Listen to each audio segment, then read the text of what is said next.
What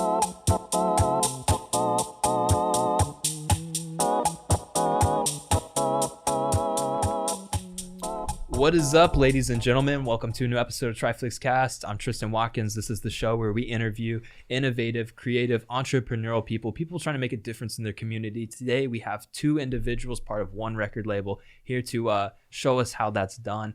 They are not only producing music, trying to make a way for themselves, but they're also trying to do a lot of community work to promote the ministry of God, to be missionaries for the area, and also try to support people and build them up along that way.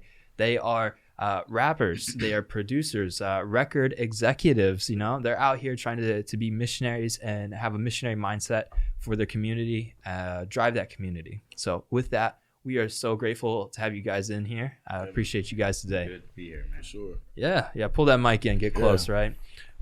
Since we got two of them in here, they're going to be passing the mic back and forth, so you got to be patient with them on their answers. Sometimes they might take a second to swap that between them. That's not a problem at all. Yeah.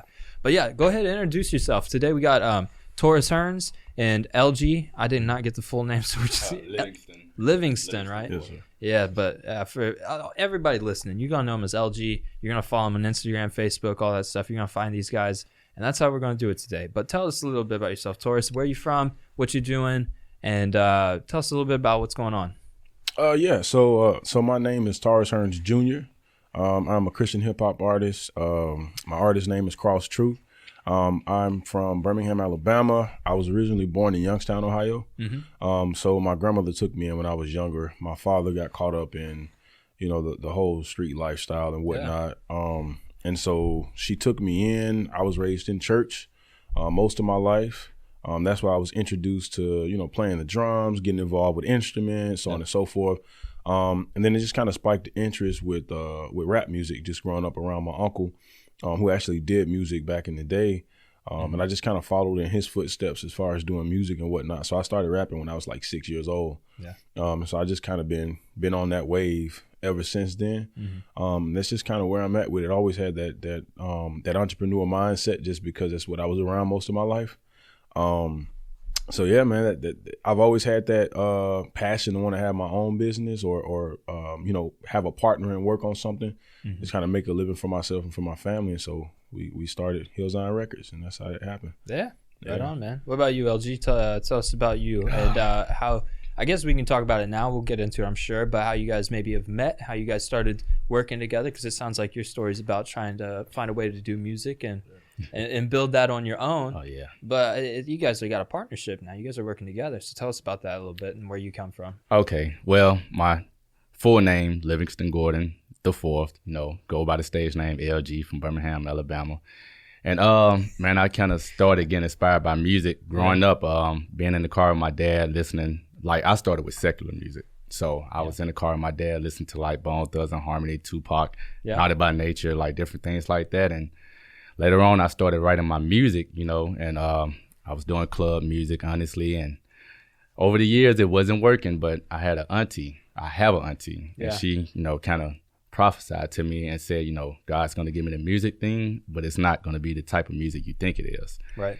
And then along the way, I was getting impatient because I'm like, okay, when is it going to happen? And she came back to me. She was like, not only is God's going to do it for you, but you're going to be saved when you do it. And also he's going to send somebody to you to do it with.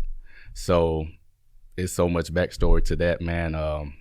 Going through different jobs and ended up working at Sam's Club. And that's where I met him. And when we first met, it's like, you both working there, or you come in one day and you like, bag my stuff? We both was working there. Actually, I was working there way before he was. And I've ran to different people. Like, I ran to a guy, he was doing Christian music as well up there. But for some odd reason, I kind of felt like he wasn't, the one. And later on throughout the year, I came in to work and I see this new guy outside pushing carts, and he had this look on his face. I always tell him about that. He had like this just blank look. And I was like, man, I'm not going to bother him because he looked kind of mean. But over the time, man, he while we was out there working, he actually came over to me and started a conversation. Yeah. And he was like, man, I play football and this and that. We had a conversation. He was like, but I don't think that's what God called me to do. And right when he said it, it sent like a chill down the side he was standing on. I'm like, okay. Yeah. And, from there, we just started clicking and, Man, it's a long story. So. Yeah, no, we can dig into it a little bit. So at that point, were you saved yet, or like he was like the first introduction of, you can go into something and have that like God-driven view of it. So like, how was that? Were you saved at that point? Excuse me. At that time, I wasn't saved, but I was raised in church. Like my mom always instilled the word in me, and I told my bro like way before we met, I've always had instilled it with a switch. Oh, she whooped me now. Mine was a little bit easier upbringing. I didn't get too many of those, but man. Yeah. So lucky, man. But it started off like, man, I had crazy dreams. So it's like God was actually pulling on me from so many directions. But anyway, back to the getting saved part. Yeah. He's the one that actually kind of pushed me into getting baptized in Jesus' name, because he pushed that a lot. So, you know, after we started building our relationship at Sam's Club, and I let him hear some of my music. Like I was still doing secular at that time, and he was like, "Oh, okay, bro, you know this and that." And he let me hear some of his stuff. So he was like, "Man, we're gonna link up or whatever." And one day, let me see, you lost your job before me, right? He lost his job at Sam's Club, and then I ended up working like way off at Subway in a different part. And we was like, man, you know, how we gonna connect and this and that. Around this time, it was like December. What year was this? 2015? Yeah, around 2015 or about 2014, if I'm not mistaken. Yeah. And I eventually lost my job at Subway, and it was around December. So I was like, man, you know what? We can actually link up now since we both ain't doing anything. And I linked up with him. He took me to his church that night. He was like, bro, you want to get baptized? You want to get baptized? I was like, not right now. Not right now, because honestly, I was still drinking and just doing my little thing. So he kept pressuring me, man. And that night, I just finally broke. And I was like, yeah, I'll go ahead and do it. And I remember us walking up to the altar, and his bishop was like, why didn't you come up here when I did the altar call for the baptism? And I was like, no, I wasn't ready. He wasn't going to do it. Then he thought about it. He said, well, you never know what tomorrow may brings. So he ended up going ahead and extending the service to do it anyway. And that night I got baptized, saved, filled with the Holy Ghost. And man, that very night we came out with our first song. Like everything just started working. Yeah. My auntie prophesied everything to me. Man, it's deep for me. That's awesome. It's a cool story. I mean, that's like tip of the iceberg. I'm sure there's probably a lot of ups and downs along that way. You told very linearly, and that's 2 to 3 minutes. You know, that's sometimes you gotta cut some things out. Right? No, you're good. Like that's not we don't have to dig too deep if it's not something you guys want to talk about. But it doesn't bother me. It's up to him. Yeah. All right. Well, let's get back into music. We might be able to pull that up towards the end a little bit. We might have some extra time. But let's talk about the music. What you guys are doing now together, because you guys clicked right after that. You started writing songs. You guys are still doing work together. 5 years later, right? Something like that. Yes, sir. So tell us a little bit about any upcoming projects. Anything you guys working on now? I'll let you talk on that one. Yeah. So we're working on. We're getting ready to release our first master recording as a actual record label. So the past 4 or 5 years, we just went by the group name Hillzion. And then we allegedly started the record label, but it was not legally done. We didn't have an LLC. We didn't have any of that, so we were just out marketing ourselves as a record label. Yeah. We found out about that too, because when I went to write up the contract, my attorney's like, these people don't exist. Yeah. And it just kind of, But you guys got it together. You got the LLC now. You guys are starting to build it out. And now you guys are legally, you got a record label. You're going to use that to distribute this new record? Yeah, for sure. So it'll be released under Hillzion Records. It'll be our very first master recording. Shout out to Star Beats. They produced the track. To Brandon Cayley. He's the electric guitarist on the track. He actually wrote his solo and the lead for us. And then also we got it mixed by a friend of ours named Mark at Platinum Mixer. So we made a lot of connections. We got the LLCs at the end of 2019, and we've been going with it ever since. So it'll be our very first master recordings. It's exciting. Yeah. Have you guys released any? If people dug you out, could they find any EPs or anything like that, or is it just singles that you guys released so far? Yeah. So we completely renovated our YouTube channel. Okay. Over the years, just simply because I felt like, we should have everything copywritten and, registered with BMI and all that kind of stuff. Cause I'm very iffy about people stealing stuff and, kind of taking stuff. So we took a lot of stuff down, but we're rebuilding everything from scratch. Mm-hmm. So now that we're a legit record label, this will be the very first song that we're releasing under this label, but we do have content on our YouTube channel right now. Yeah. And you guys started your LLC, getting your company record label off the ground within the year, right? Within the last 12 months? Yep. So this is all new, but at the same time, it's something you guys have been practicing for years. Absolutely. Yeah. Have you guys worked on, do you guys have any ideas on like forecasting for distribution? Like, do you have a method that you guys have planned for like, all right, we're trying to do anything in our community to promote this? Or is this just, like throw it on SoundCloud, hope it does well? I wish. No, we've actually been planning and just kind of analyzing how we want to go about it. So definitely for distribution, we want to go through DistroKid. Mm-hmm. That's more so like an independent route. Yeah. A lot of independent artists do that. We also found some promotional schemes that we want to use to get it out on Spotify, get into some curated playlists and so on and so forth. A big shout out to Rapzilla. .com. We're going to be sending it out to them. Christian hip hop goes just as hard. Just different Christian blogs and so on and so forth. And then we're also going to invest in just major promotion on like Facebook and Instagram and so on and so forth to just promote it ourselves. So yeah. People, they're not sponsoring us, but if people don't know, if you're like trying to find Christian music, of course, come check these guys out. We're gonna have links to them all in the description of this. But if you guys are looking for a large selection, definitely check out Rapzilla. Yeah, for sure. I grew up on that stuff. So I think they first started becoming popular probably 2012 through 2016, because that was right around the time just before streaming became as popular it is for music. So like that was iTunes existed, but it was mostly people buying songs individually. Like streaming was becoming popular. SoundCloud was just becoming a thing.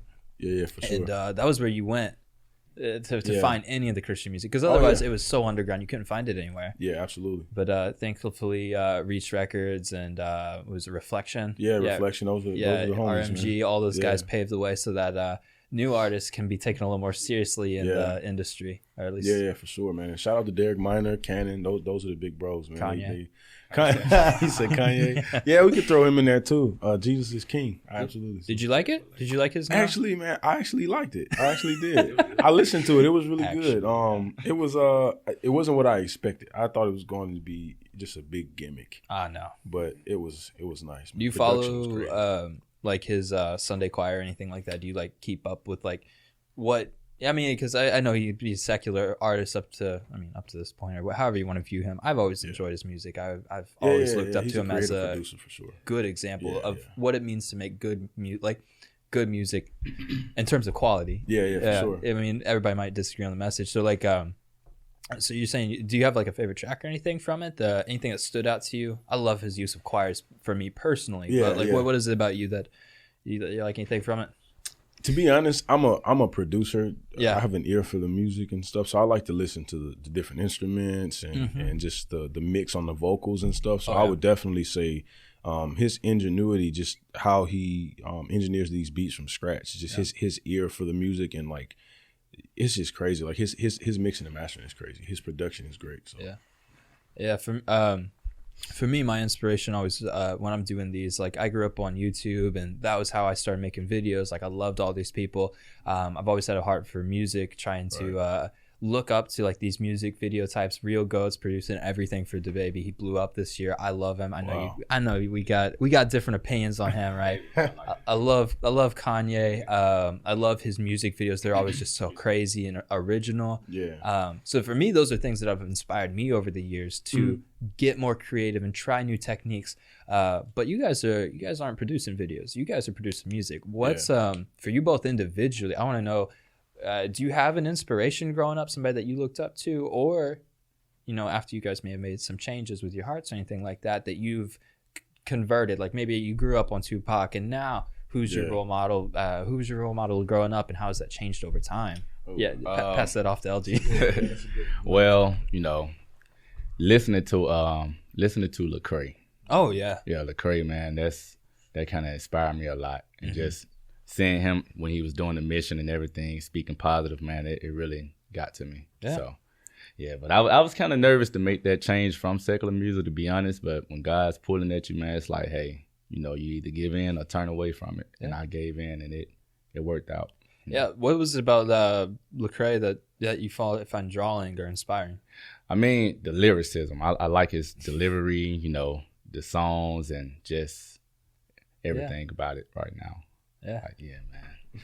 Dude, that's was Dirty Water. Oh, the Dirty Water. Oh man. That track. Did he really? Yeah. Dude, one of the song hits hard. Yeah. The beat's insane on it. But then the meaning behind it's like, all right, what do you think about like the people less than? It's like, all right, the people less than, where are they at? It's like that Africa. What's Africa? It's like dirty water. All right. Oh man. And then he finds so many ways to bring in alliteration and I wouldn't say puns, but like he is doing a ton of wordplay on these tracks. I love wordplay, man. Yeah. That's my thing.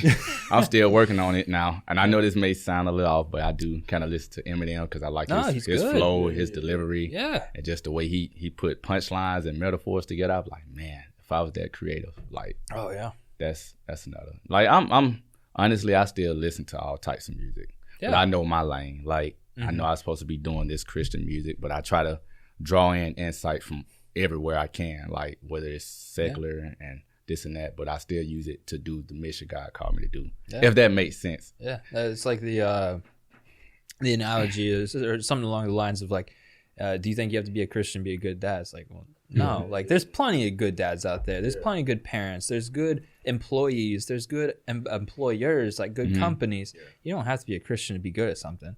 But it's really cool whenever you find people that do. And as a Christian, I don't think personally that there's anything wrong with taking inspiration, looking up to people, doing creative or unique things that stand out to you. I'm of the belief that if you want to learn about something, find somebody that's good at it. Exactly. And look up and learn from them. You know, they don't. Exactly. Yeah. So I mean, like I know like people of different religions that are better at patience than a lot of my friends that are Christians. So it's like, all right, come teach me, man. Teach me how you doing that Buddhist life. So, do you we're about to pass the mic off. I want to know about you. Where's your musical inspiration coming from right now, growing up too? So growing up, I listened to a lot of Bob Marley. Really? Yeah, that's awesome. Yeah, my uncle, he was big into like the reggae scene. Yeah. So we would go to like the 9 Mile Fest, which is done in Miami. I only went once. Is that Miami or South Beach? Yeah, South Beach. Oh, okay, that's the party town. Yeah. So it was fun, man. You go up there, you get to see Ziggy Marley and all the kids of Bob Marley and so on and so forth, and just hear all this music and just their energy, the adrenaline you get for seeing these guys jump all over the stage, the soul that they have with their music and everything is just crazy. It's really nice. And then we, obviously growing up in the struggle, you listen to a lot of Tupac, like Dear Mama and Changes and so on and so forth. So you're good, man. I'm with my brother, man. Lecrae's definitely been that inspiration to me. My very first time ever, I didn't know Christian hip hop was as big as it was until I went to the Winter Jam in like 2012 or something. Yeah. And then Lecrae came out, and he came out to I'm Turned. And I'm like, this is crazy. I didn't even know people did Christian hip hop on this level. And I'm like, I was stuck on Reach from that point on. And then now it's just evolving with One Day, and then you got What Up PG, you got 1K. Yes. These guys are RG is insane. 1K Few.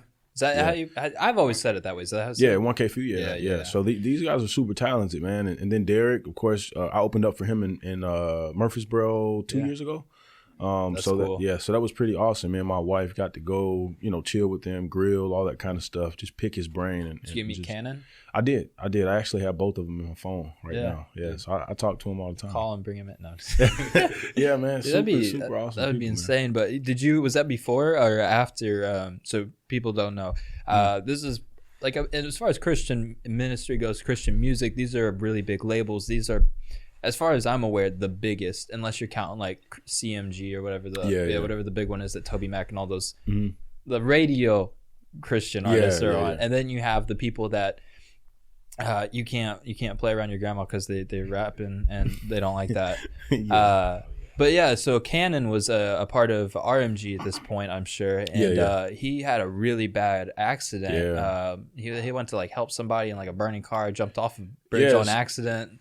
Yeah, so they were I think they were coming home from I think they were doing like a they were doing a show, I know for sure. Yeah. And this man had a real bad wreck, and Cannon was telling them, don't move. There's gas leaking everywhere. And so the guy went to try to turn the car on, and Cannon ran and jumped over the median. Mm-hmm. And he didn't know that there was like a 15-foot drop. Yeah. And he fell to straight rocks. Dude, that's and wild. He broke a lot of bones in his body. They had to airlift him to the hospital. He was eating out of tubes for months. I think he broke his jaw. I think he had his mouth wired shut and everything. So I watched the documentary about it, and then he told me a little bit about it too. So it was crazy. But the documentary is really inspirational. It's called Grateful, and it's super dope, bro. It's super dope. Yeah, dude, that's really cool. Whenever video and music get come together like that, tell a story. Absolutely. But yeah, I've always looked up to him, KB, especially Minio, the only white rapper out, but whatever. Yeah, he's nice. His music's deep. That's I have a real appreciation for those people that put their heart out there and tell their stories. Because I know Triplix, like he's always struggled with his physical health, and he's always got that. I think it's like CFG or something or CFT, chronic fatigue. He has chronic fatigue syndrome. Yeah, CFS. But he talks about his struggles a little bit, and then Lecrae, like all those artists are putting their hearts out there, and it's not club music, maybe one or two every once in a while, but most of it's just them telling stories. Right. That's really cool. But with you guys, when you're producing, when you're making your own music, is there something that you try to keep in all of your songs, or like do you take that creative freedom and try to just make a fun banger every once in a while, or like is it always story driven? Is it always about yourself? Are you talking about other people? What is there a common theme in your music that you try to promote? Yeah, for sure. So with us, when it comes to our creativity, it's all about telling stories. Like the new single, you guys go get it when it drops. It's coming out at the end of this month. So end of this month, beginning of April. The name of it is Broken. It's featuring my brother LG. So it's Hillzion. So we're a lot of people don't know we're a duo. So Hillzion is not only a record label, we're a duo. Didn't know that either. You guys are a sponsor. I didn't even know that. Wow. Yeah. So we're actually a duo. So Hillzion is getting ready to release this single Broken. But yeah, main example, I went through some stuff with my dad. And then of course LG, he deals with a lot of us, and I'll let him tell his part. But for me, it was definitely just my father was released from prison at October of last year. I dealt with a lot of anxiety, depression. I dealt with suicide because of it. Yeah. So it's just some heavy stuff, and I just wanted to talk about it. So that's a lot of what we do whenever we're going through things that kind of helps us in our creative space to really talk more about what we deal with. Yeah. So. The NF model. Yeah. You just talk about everything that's going on in life, and people are drawn to it because people can relate to what that feels like to be in a dark place, to go through something hard. And it may be different for everybody, but that's something. If you're sharing your story, everybody can find a way to connect to that in some way, But what about you, man? Oh well, most of my battles, man, it's more spiritual. I know I keep getting on the spiritual level, but like battling like the dark spiritual things, man, it's tough. Anxiety, like he said, I've dealt with that, panic attacks and just thoughts that shouldn't be in my head. Like, man, it's tough. Yeah. And that's where most of my stories come from, dealing with dark and the light. And it'll go back to a lot of dreams I actually had, like really before I got saved, man. A lot of my dreams dealt with being stuck in the dark and can't wake up. Like it was crazy. Yeah. And a lot of my music I write, that's where it comes from. So yeah. It's pretty cool. Yeah, man. Now with you guys' music, what was your reason? So I knew like you've worked with the label with was it Gino? You guys were doing Hillzion together at one point, or you guys were at least making some music together. Is that right? We taled about it. We were preparing to do something like that, but it just never worked out. Okay. It never fell through. Yeah. All right. And then whenever you guys decided you guys started making music together, what was the reason for doing a duo instead of just having two people on one label, kind of like a co-partnership type thing? Yeah, the connection was just on a whole nother level. Like, I mean, spiritually, once he was baptized in Jesus' name and filled with the Holy Ghost, and it's just the connection was just there. There was no such thing as a writer's block between us because he'd come out with this crazy flow, and then I'm already like in my lane. I'm writing something, and the stories it just correlates. It goes together. So we would always just connect on a different level spiritually when it came to writing music. So that's what caused us to just do a duo, Hillzion, as opposed to, you know, being just Cross Truth and LG, which in the future we will release our own separate. Marty and Fern have their own albums, but they still got Social Club. Yeah, for sure. So, you know, we'll do like individual stuff in the future and stuff, you know, tours and whatnot. But I think the biggest thing right now is just for us to get the mission vision out for what Hillzion is all about. So, yeah. That's cool. Yeah. Yeah. Now, do you guys have like, I mean, you talked about it a little bit. You touched on it about the reason you're doing music. One is your passion, but it like gives you a way to talk about what you're going through and share that story. Yeah. And for a lot of people, you know, like they find an outlet. This is like their therapy. Like for me, it's listening to people sharing stories and having meaningful conversations, trying to build relationships. That's why I do this. Right. And for you guys, it sounds like that's a little bit for the music. But is there like a favorite part about when it comes to producing music for you? Is there something that like that's really what's drawing you in? Anything like that? For me, the creative process is the therapeutic part, because you're getting all of those.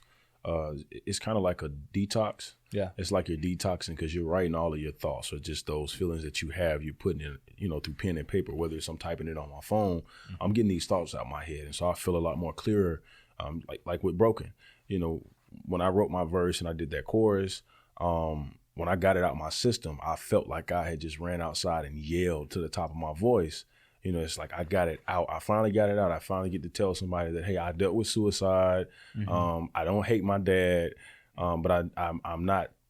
I don't approve of his, you know, his mistakes or you know, whatever the case may be. And even just talking about my daughter that I just had, my beautiful daughter Leilani. Hey, baby. So and my wife, they've just been a big support system. And I know that's a little bit off, but that's therapeutic for me, and just having them in the studio with me when I write. But yeah, that's just me. That's my therapy. And performing is another therapeutic. It's like it's missionary. You get to get up in front of people, whether it's 20 people or 30. Yeah, and you just get to tell your story. So yeah, that's my take on that. What's your favorite part, LG? Yeah, LG. I mean, it's pretty much the same thing, man. Just detoxing, releasing everything. You know, just getting everything out of my system. And my son, he asked me one time too, like, Dad, why do you like music so much? And that's what I told him. I was like, man, when you feel like you hold so much in and it's like kind of tough to talk to people, it's like when I go in the studio, that's my way of getting everything out. I'm talking to the music, and whoever decides to listen, then it's like I'm talking to those people now that's listening, man. It's a cleansing for me. No, I agree. Yeah. That's I mean, that's rhythm and poetry, right? Like that's that was how people have been doing it for hundreds of years. Like a lot of the Bible is even written in a poetic form. It's like it's partly people just sharing stories and telling what they know. And in general, that's what books are. Yeah, I mean, it could be like fictional, but for the most part, there's a story. There's something there that is somebody's trying to convey, whether that be part of that creative process, coming up with something original. Or, you know, it could be that combination of something original, but also partly of what you're going through and trying to get it out, you know, like you said, you know, one of the best examples, like you'd mentioned earlier, was Eminem, and then his smaller comparison, NF. Like that's how they make their. No, nobody's gonna like that. NF hates that comparison. Yeah, I'd never do. You don't like being compared to Eminem? No, he hates it. Eminem didn't call him out in a song, but Eminem says the F word in songs, like, right? He does it. In one of his songs, he says NFing. Yeah, he did. So he thought it was like a diss or something? It seemed like it was a diss, but to gosh, what's his name? I just missed it. Not Eminem, the other guy. He read that, and other people told him and tweeted him. He's like, he responded. He's like, honestly, if he knows who I am, that's amazing. Yeah. Like he took it so positively because he did look up to him growing up, but he wants to be known that he's not the same. Point being, though, both of those guys do a great job of making their pain part of their music and part of their branding. Because, like, I mean, you know, Eminem's always doing his own thing, but for the most part, the reason he got big was talking about his life and how hard his childhood was, right? And sharing that story. And then they went on to do really big things, right? Now they're, you know, I mean, I think NF's almost broken away from the Christian label a little bit. Like he's getting played on every radio station, not just the Christian ones now. And it's because his music, it's got a story that people connect with. The beats are always good. His lyrics are good. A little predictable sometimes, but he's good. And they found a way to make it. So I'm a little curious about you guys, and what's your 1 to 5 year goal? Like, what's your projections look like? Where are you trying to be by then? 1 to 5 years. I probably let bro tell that side, but 1 to 5 years for me and the label. I hope we be more universal, is what you're saying, and just in a good place where we can be on a platform to share more with people. So, and I'll let bro talk the rest. Yeah.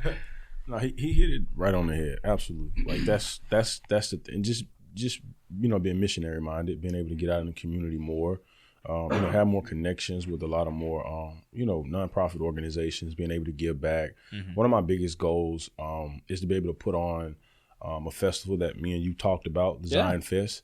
And at the end of that festival, to be able to write a big check for somebody to go to school somewhere, or to pay off somebody's, medical bills, or whatever the case may be. Like, I'm always thinking of ways. We're always thinking of ways. My wife is always thinking of different things. So, that's so cool. We have and shout out to my wife. Hey, baby. So she's always throwing ideas out there. She's like, oh, I think we should do this, or oh, I think we should do that. And I'm a little bit hard-headed. Sometimes it doesn't sound like a good idea in the moment, but then I'll be thinking, I'm like, yeah, that was dope. So we'll work on that. But that definitely in the next 5 years, just growing, building a bigger platform, being able to reach more people. Yeah. Being able to share the gospel with more people, being able to talk about Jesus in front of more people. Yeah. And not really looking for the spotlight. We're not looking to get rich. But we definitely want to, build wealth and be able to teach other people how to build wealth, and just build wealth and be able to get out in the community with other small entrepreneurs like yourself and other people that we're working with to try to, just build a community of young entrepreneurs and just be strong-minded. Yeah, I like that. Well, we got about, we're a little over halfway through, but we're going to go and do some sponsorships. Now, every episode we always promote Hillzion Records. Yeah, they're one of our main sponsors. That's why we're so glad to have you guys in here. Thank you. Top of just being talented artists. So since they're in here today and we're talking for about 45 minutes all about them, I thought it'd be nice to talk about ourselves for once and promote the podcast. If you guys are creative, innovative, entrepreneurial minded, trying to make differences in your community, again, like these gentlemen are, even when they talk about their future, they're still trying to make a difference for everybody else. Like they want to make a way for themselves, but they still want to give back in everything they do. And we would be happy to have more people like that on here. So if you know anybody interested in sharing their story, sharing their mission, anything like that, we'd love to have them on. If you enjoy the podcast, we would also love to continue making them. And we would one of the main reasons we're even able to make these is because of these sponsorships. So Patreon, you can do one-time donations. You can be a regular sponsor like Hillzion. And that just helps us continue bringing on more creative people, more entrepreneurs, more people share their story. And maybe someday, we're talking about 1 to 5 year goals. Yeah. My goal, when I started this, it was like a Hail Mary goal, right? Something maybe long term. If this goes well, I would love to get to the point where it's like the Jimmy Fallon of podcasts, like the Joe Rogan, up to that level where you can have somebody on with 10 followers. Yeah. They come share their story. They make really good art, music, whatever they're doing, nonprofits. And then the next day they got 10 people wanting to volunteer at their place. They got 1,000 new followers. They got 100,000 new plays on their music. Like, to get to that point where we can give back and to promote these people the way that they deserve. Because I think a lot of times creative people aren't given the money they deserve, or at least the recognition, until after they're dead. That's true, man. Unfortunately. Yeah. I mean, it was, who's the most recent one? Juice WRLD. Juice WRLD. That was actually, tons of rappers have died this year, past year. But he was the one that I enjoyed listening to the most out of a lot of mainstream artists. He was was not mumble rappers, what do they call them? The perp rappers. I don't know, all these young kids coming up on lean. But out of all of them, he was the one that I thought was the most genuine and was always trying to actually put how he felt in the music. It may not have agreed with him all the time, but he seemed so authentic about it. Yeah. A lot of his music was about drugs, and it was about how depressed he was. Yeah. And then one day he was doing what he normally did to cope, and he didn't wake up, right? So that's on a sad note, but there's I think it's really cool whenever people do put their hearts out there, and it's sad whenever they don't get the help they need. Yeah, for sure. But that's what people like you guys are out here for. That's what you're trying to bring awareness to it. You're talking about that in your music. But also bringing hope with that too. Yeah, there is a way out. There's a way to handle that properly. Yeah, or I wouldn't even say properly, but there's healthy outlets for you if you're struggling with that, right? Yeah, for sure, absolutely. Now, do you want to dive a little bit more into what that was like for you, that mindset? Because for me personally, I've never lost anyone that close, like a father figure or anything like that, or anybody close enough, either death or something that drives you to that point of just extreme sorrow. Yeah.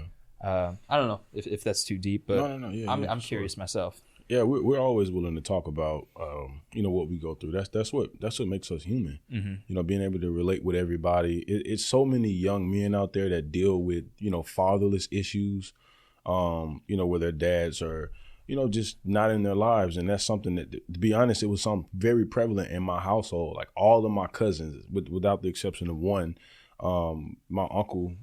He was a father figure to all of us, but for the most part, all the rest of us, our dads were out doing their own thing. My dad was in prison most of my entire life. Yeah.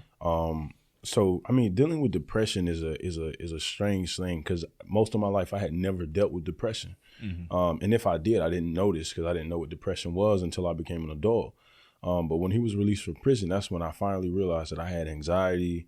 I dealt with depression. I felt ways that I had never felt, and I didn't think it was safe for me to be feeling that way. And me and you talked a lot about the whole creative aspect of it, because I had put music down for a year and a half. Mm-hmm. And I had no intentions of ever picking it back up again. Yeah. I reached out to him one day and I was like, hey, I made a thing for you like a year ago. Could you leave us a Google review? And he's like, I still want to make music. I'm like, all right, can you leave the review? He's like, I'm going to make music. I'm like, cool, can you leave the review? And then he just kept bringing it up. I was like, dude, you should go do it. If this is what you want to do, go do it. And then like 6 months later, you started the company back up. You brought LG as a part of that. I know you were probably making music that whole time, weren't you? Yeah, I was still making music. Yeah, you were still making music, of course.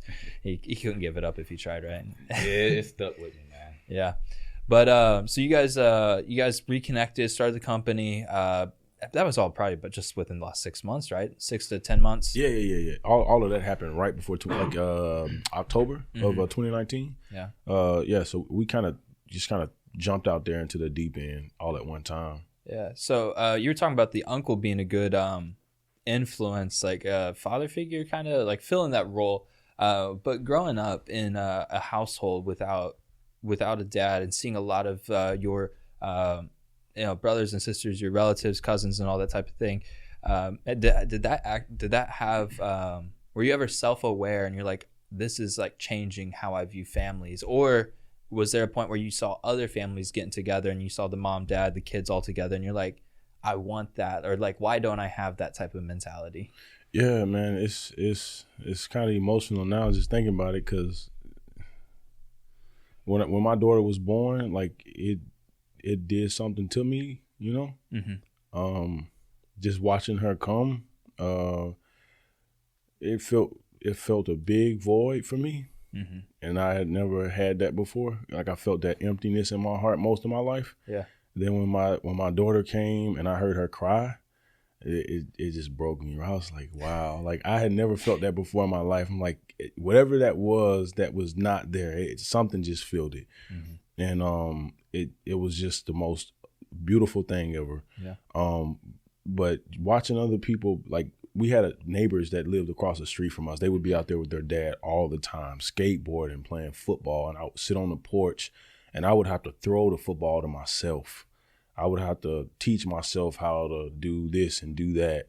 And I would watch them, and I'm just like, man, I want that one day. Like, I want my dad here. It was a house on the next block, and I would always walk past that house. And like, me and my dad are gonna live in that house when he gets out of prison, and not knowing that I would be living in Nashville, I would be married, I'd be, owning my own record label with my brother, and just doing what we're doing now.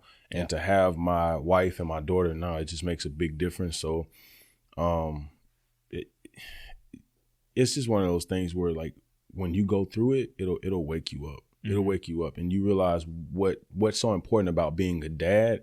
I think a lot of men won't really realize what it is until they become a father. Right. That's when it really hits you. Like, okay, I can't do this to my dad. I heard Andy Mineo say, "I'd take a bullet in the rib before I hurt my kid." Yeah. Like, that's how I feel. Like, I would never want my daughter to cry because I did anything to hurt her. I never want to hurt her or my wife, Yeah. And I think having that Jesus love for our significant others, like, there's no greater love than this, that a man would lay down his life for his friend. Like, that's how I feel now. Like, my daughter is my friend. My wife is my friend. Like, I love them. And so that's why I want to create awareness with this song that we're getting ready to release, that, it's always an answer to the depression. There's always an answer to the suicide. Like, you don't have to resort to that. Like, Jesus carried all of that to the cross. When we hear Isaiah saying that he was wounded for our transgressions, he was bruised for our iniquities, the chastisement of our peace was upon him, and by his stripes we're healed. Like, Jesus literally dealt with all of that. All of those sorrows he took to Calvary. So there's no reason why we should have to bear that on our own. Yeah. You know what I mean? Like, I'm sorry. No, dude, you're good. You're good. That's one of my favorite Christian artists, one that clearly doesn't give enough credit, get the credit he deserves, is No Big Deal. Yeah. Have you heard Close? No, I have not listened to Close, man, that song hits hard. I like, you're talking about all this, like, very emotional stuff, and everybody struggles with something different. Like, yours is clearly I mean, I'm sure there's a lot more to it and deeper down, but, like, it sounds very surface level of, like, you read a book and there's, like, person versus environment, person versus themselves, person versus spirituality. Like, there's a good thing, there's a bad thing, and they're at odds. And that's the human struggle. Like, there's always something for you. It sounds like it's you in this environment of, like, growing up, and then you have the kid, and it's things around you that struggle with you and your father figure, and trying to identify, like, what does it mean to be a man? What does it mean to be a dad, right? And then for you were talking a little bit about the at odds with, like, the spirituality. So that might be you versus yourself, or you versus exactly. Like your mind, almost, in a way. So tell us about your struggles, man. Man, you pretty much hit everything on the head. It's pretty much I'm my own worst enemy. Like, I battle with doubts. Yeah. Like, it's like I know I got the confidence, and then I come right back and doubt myself. I'm always second guessing, and then it's like I said, the dark and the light things. It's like, okay, if you do this on the dark side, you'll be dominant, or if you do this on the light side, you'll be dominant. So, like, that's my struggles. Like, I don't know if it's too common with everybody, but that's what I deal with. Yeah. Being my own worst enemy. So. Yeah, I'm going to pull up those lyrics real quick from Close, because you talk, I feel like, I mean, I grew up without, I had a father figure, but I grew up in a divorced home, 50% U.S. It was a coin flip whether or not I would or wouldn't. But I had a good dad, positive role model, see him every other weekend type of thing. But, like, I can relate a little bit to it, clearly not to the degree. But, like, you go see the kids having fun with their friends. And to me, it was like, oh, like, they get to be with their dad throughout the week. But then my sister, she grew up, my mom, and she has a different dad. They were also divorced. And to her, she would see me going every other weekend to my dad. So, like, even though you might be sad, you don't realize other people are looking at you like, wow, I wish I had that. And you're looking at other people and, wow, I wish I had that. And it's just, like, so much that people, it's just like, I don't know if it's about, like, the capitalistic society or the materialistic society. I think it's any society, honestly. No matter where you live, people are going to be in that comparison mindset.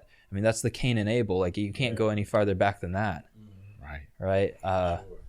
So let's pull that up real quick. But for me personally, my I really relate with yours on that you versus yourself. Mine's always been that struggle of my own thoughts and holding myself to this high standard. And recently we were going through Proverbs talking about wisdom. What is wisdom? And it was like a 1-hour podcast by the Bible Project, and they're talking about wisdom. Lady Wisdom is like a sect of God. Like, it is a part of God. You can't have wisdom without it being divine in a way. Yeah. And there is no morality is so closely tied with wisdom. They don't misalign. Like, you can be smart, but if it's not moral, then it's not wise. And if you're not smart and you're immoral, then you're just a fool. So they're talking about that, and I thought that was just for me, that's my struggle, because like I'm smart per se, but they start talking about like if you're trying to get out of paying like certain taxes, you know, you're going against it's smart of you to try to save as much money as you can, but it's not wise, because you're going against morality, and the morality is pay to Caesar what is Caesar's type. Yeah, for sure. And you're trying to find loopholes. It's whenever somebody asks you a question and you don't lie, but you don't tell them the full truth, that's not wise. Like you are tearing down the core of your inner self. And for me, it's always been a struggle of holding myself to unrealistic standards, holding other people to unrealistic standards, but then that hypocritical of what can I get away with? And I've always like struggled with like that emotional suppression and struggling with I think a lot of guys probably do too. I think all men do. You can't show how you feel and all that type of stuff. To the point I was engaged for like, or not engaged, we were dating for like a year, and I kept saying I love you, and I thought I knew what that meant. And then like after understanding, I'm like, oh my gosh, for the last like 20 years I've struggled with emotional suppression, had no idea. I don't know what this means. She's like, all right, take a week. You know, she was so patient. She's always been the most patient person I know. Wow. So very wise. She's like, take a week, you know, like let's come back to me and let me know how, read a little bit, learn a little bit. She gave me that time, and I got to process and learn. All right, I'm not healthy, but I want to be. Right. And then you have to like put that work into it. So we've just, she's just been one of the biggest helps. Like you go into a relationship, you're like, I think I'm ready, right? You're not ready. No one's ever ready. Nobody's never ready. Nobody's ever ready. And I think we were ready, I would say, in terms of we were ready for the next step of we had done really well on our own growing. And then whenever we came together, we realized how much was still wrong. Wow. And we wouldn't have known that had we not come together. So then we start to like help each other grow, and like, hey, I don't think this is healthy. And like, really, I've been doing this for 10 years. I didn't know that wasn't it. Wow.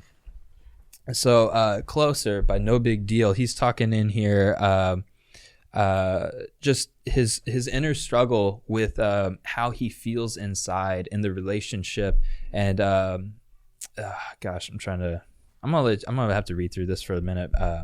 But while I'm doing that, I'm gonna ask you a real quick question on learning. What has been the most helpful thing for you guys to learn specifically? I'm more curious about the music.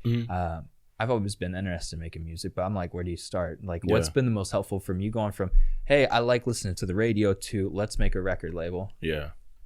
I think probably the most helpful thing for us would probably be trial and error. Just going. See, we've been doing it since 2014, 2015, and I take that back. Trial and error, but moving to Nashville was definitely a help for me as far as like the creativity and the business entrepreneurship mindset. It just makes you curious to know, like, how are these people pulling this off? Like, how are they able to build something from nothing? With basically no type of capital, no income, no anything, like how are they able to really, construct something from nothing? Like, where do they get these ideas from? How do they get the sponsors? How do they get the support system?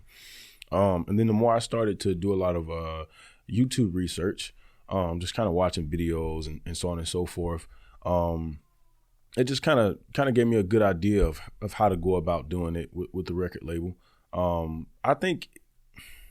I think you have to really, I don't think you have to know much about running a record label to start a record label. I think you just have to have the vision of how you want your record label to be.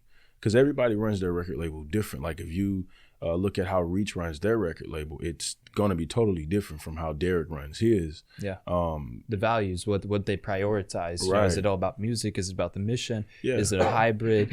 And then you can see how they function in their communities as well, right? Exactly. And so for us, It was just more so about, okay, well, what are we going to bring to the table as a record label? Because we don't want to be a traditional record label. We're just always putting out music. We're always touring. We're always doing, Q&As and all this kind of stuff. Like, we want to be out in the community. We want to help. Like, the tornado just hit Nashville.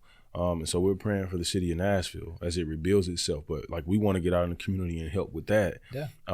We want to be able to, like I said earlier, send people to school, pay tuition, pay people's, medical bills or whatever the case may be. So I think when it comes to wanting to get a record label up and running, it's just what's in your heart. Like, what do you want your vision to be? As far as the business side of it, that's just coming through, meeting different people and building relationships and so on and so forth. I think that's how you get that aspect of it. Yeah. I think that's helpful.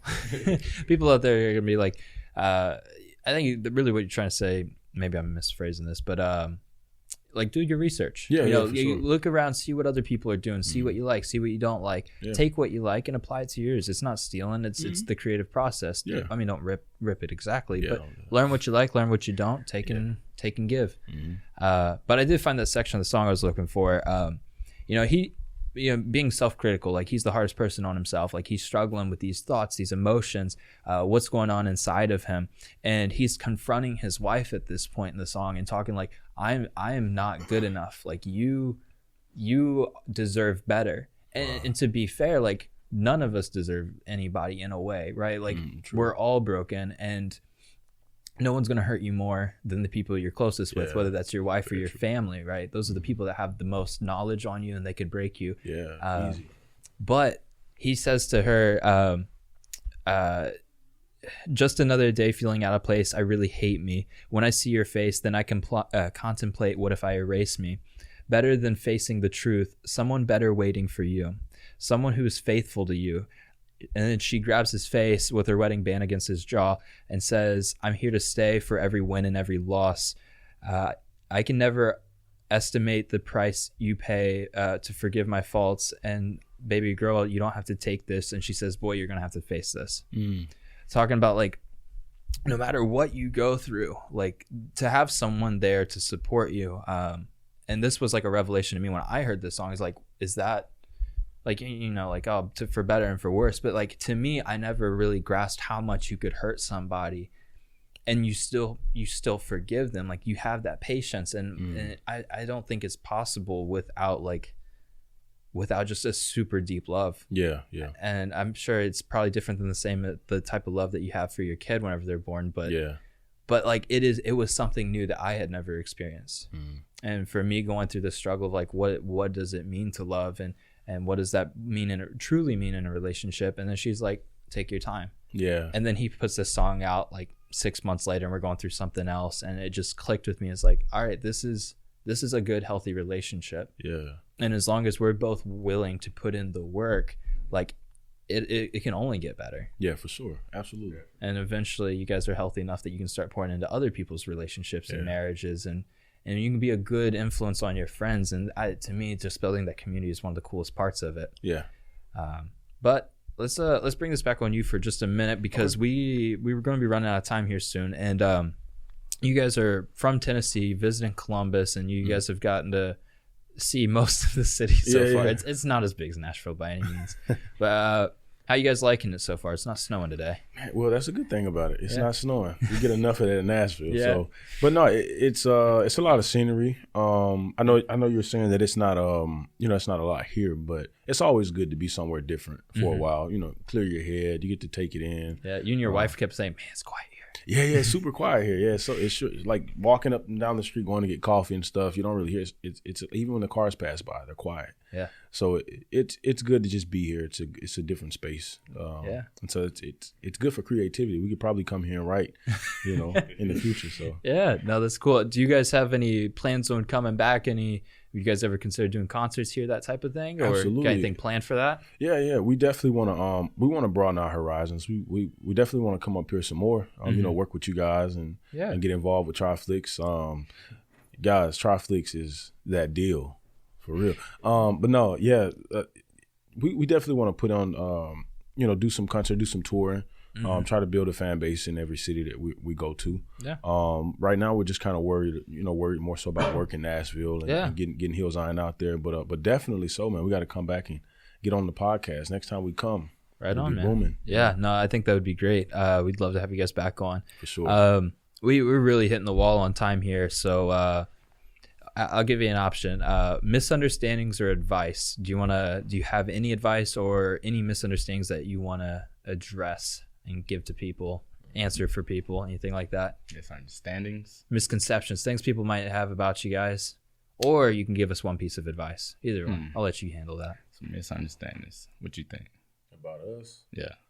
I mean, we can go based off of what we dealt with in the past. I mean, talking about as far as the on and off thing. Whichever one you want to go with. Record labels. All right, they decided. Record labels. Well, I'll let you talk about that because hey, I really want to. I want your 2 cents. Tell me. Tell me. I mean, I don't think anybody should have any misunderstandings about our record label. Okay. Yeah, I don't think, but everybody is entitled to their own opinions about things. So hopefully, when we get out there the way we're supposed to, we'll set the right image so nobody wouldn't get any misunderstandings about the mission and the goal that we're trying to set for. Okay. So, all right.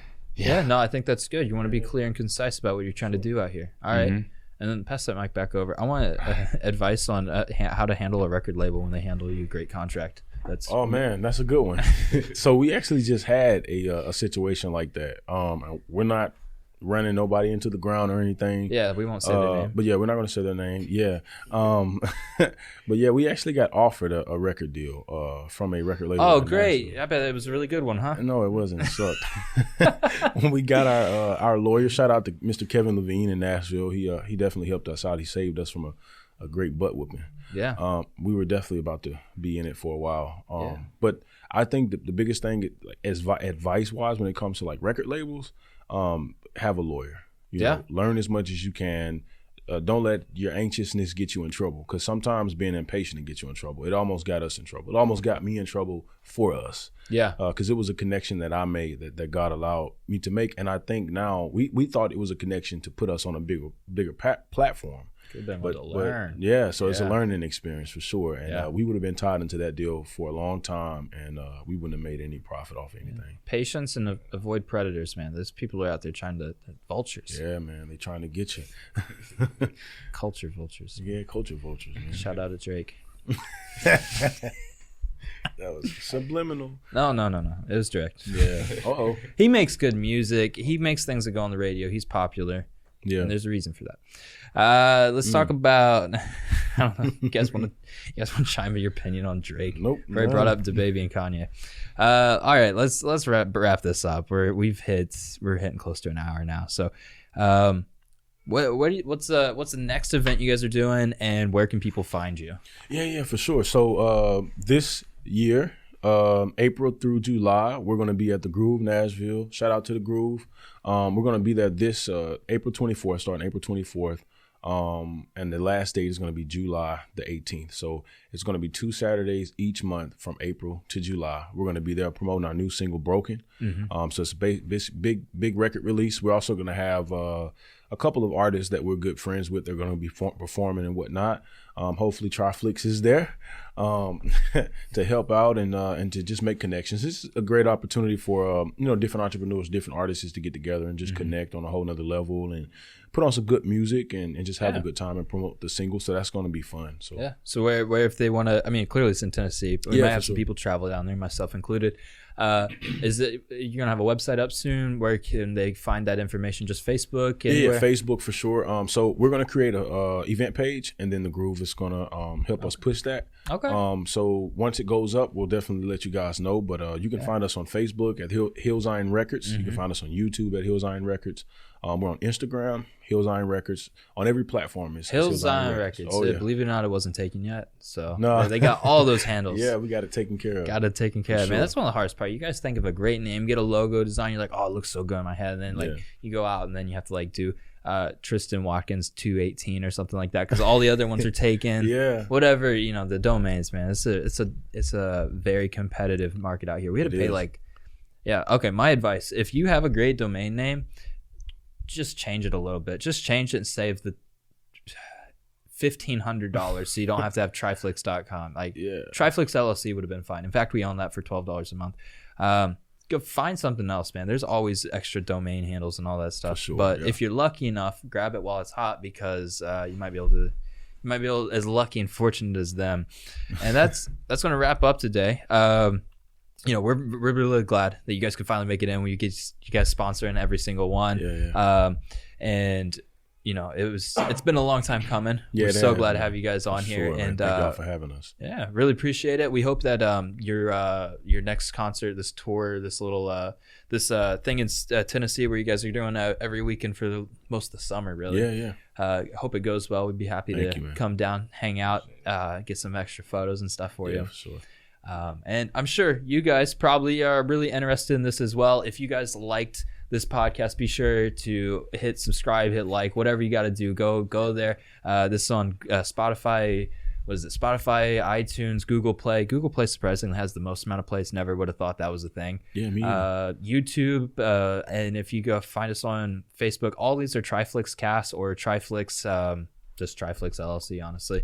I highly recommend you check it out on YouTube and hit subscribe, because that's where you can match faces with the names and the voices. That's where you get familiar with artists. That's where you build that connection. And of course, if you guys are interested in being a guest, or you know somebody that you're like, hey, they're really talented, they deserve to be a guest, we're here to promote them. We're here to give credit where it's due. If you know somebody with talent, let's publicize it. Let's make it popular, make it known. And if you guys want to support it, feel free to do that on Patreon, something. The link's in the description. You guys can find it. You're smart. Appreciate it. Hope you guys have a good rest of your day. See you next episode. Here you go. Hillzion.